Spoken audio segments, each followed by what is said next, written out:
हमने शो का नाम ही रख दिया है कुछ मीठा हो जाए, लेकिन काउंटडाउन अब शुरू हो चुका है। 1 घंटे का इंतजार है, जिसके बाद संसद भवन पहुंची वित्त मंत्री रिकॉर्ड बनाएंगी, लगातार 7वां बजट देश के सामने पेश। बिल्कुल अंजना, और वुमन ऑफ द मोमेंट उन्हें कहना होगा, क्योंकि 1 घंटे बाद पूरे देश भर की निगाहें वित्त मंत्री पर तो होंगी।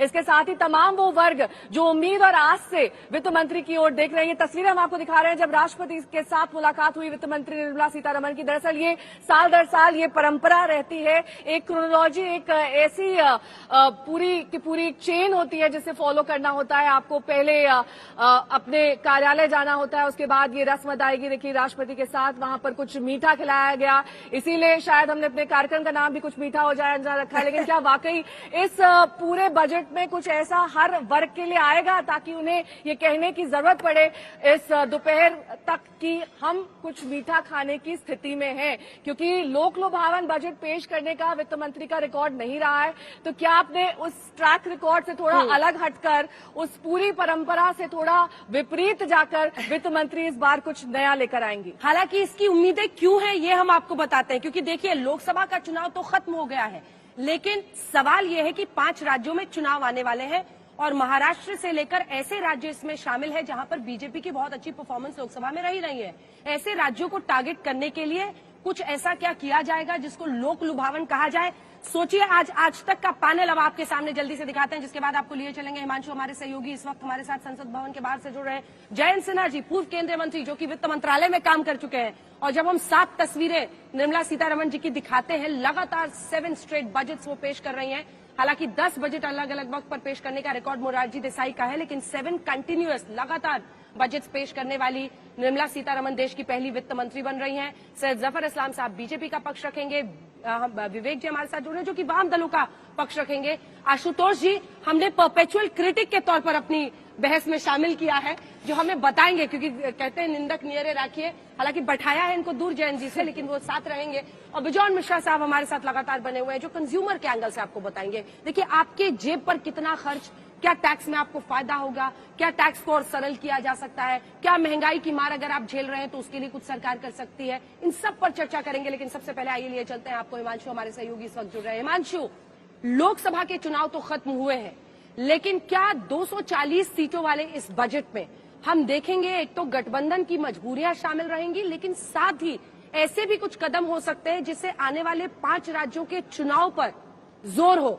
क्योंकि चाहे महाराष्ट्र हो, अलग अलग राज्य हो, सब जगह बीजेपी के लिए चुनौती तो दिख रही है।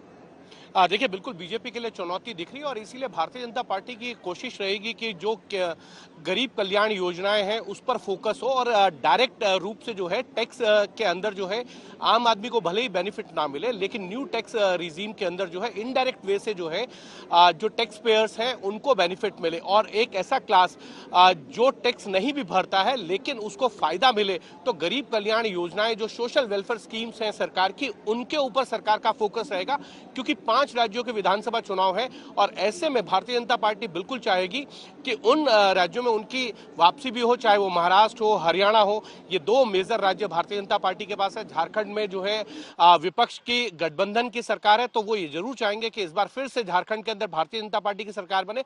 और दिल्ली में चुनाव जो है वो 2025 के शुरुआत में यानी जनवरी और फरवरी महीने में होने हैं। तो भारतीय जनता पार्टी ये चाहेगी कि एक आम आदमी, मिडिल क्लास को जो है वो फायदा तो मिले, लेकिन डायरेक्ट वे में नहीं तो इनडायरेक्ट वे के अंदर फायदा मिले, जिससे उसकी जेब में सेविंग्स जो है वो ज्यादा से ज्यादा हो सके। और अब से 15 मिनट के बाद जो है अंजना कैबिनेट की बैठक होगी और कैबिनेट की बैठक में जो है नरेंद्र मोदी सरकार का तीसरी सरकार का पहले बजट को जो है वो मंजूरी दी जाएगी। अब से 11 बजे के करीब जो है जब संसद बैठेगी तो निर्मला सीतारमण अपना 7वां बजट पेश लौटेंगे आपके पास। इस बीच अमित भारद्वाज मेरे सहयोगी जुड़ गए हैं तमाम जानकारी के साथ। सीधे सीआईआई से आपके पास मैं लौटूंगी। अमित, सीआईआई के जो दिग्गज हैं उनकी किस तरह की उम्मीदें जुड़ी हुई है, क्योंकि अलग अलग इंडस्ट्री से ये लोग आते हैं, कई बार प्रतिक्रियाएं जो है खुले तौर पर जब पूरा बजट पेश हो जाता है तब आती है, लेकिन उम्मीद तो हर एक की होती है, बड़े से बड़ा और छोटे से छोटा। वाईफाई है ऑन है। बिल्कुल, देखिए जो इंडस्ट्री है वो इस वक्त बहुत ज्यादा उम्मीदें लगाकर बैठी हुई है।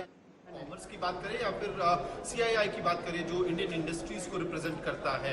और इसकी वजह यह है कि जब इंटरिम बजट आया था तो उस वक्त एक तरह से कहा जा सकता है कि चुनाव आने वाले थे तो बहुत ज्यादा कोई बड़ा पॉलिसी अनाउंसमेंट नहीं हुआ था। लेकिन इस बार क्योंकि एक फुल फ्लेजेड बजट है, तीसरी बार सरकार बनने के बाद बजट है, तो हर सेक्टर को उम्मीदें हैं, चाहे वो फूड इंडस्ट्रीज हो या फिर स्मॉल इंडस्ट्रीज हो या फिर जो इलेक्ट्रॉनिक्स की पूरी मार्केट है जिसको लेके बहुत ज्यादा होप है।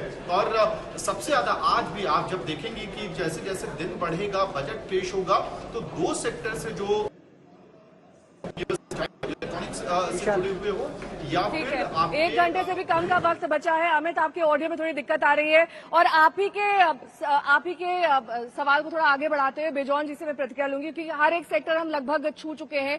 एक सेक्टर जिस पर हमने अभी तक बात नहीं करी है विस्तार से बेजौन जी, वो है हेल्थ सेक्टर। हेल्थ केयर में किस तरीके से बीमा निवेश को बढ़ाया जाए, उसका दायरा बढ़ाया जाए, उसमें कैसे, अब आप बता रहे हैं कि कई और बदलाव किए जा सकते हैं, उन बदलाव की ओर कैसे ये बजट आगे बढ़ेगा?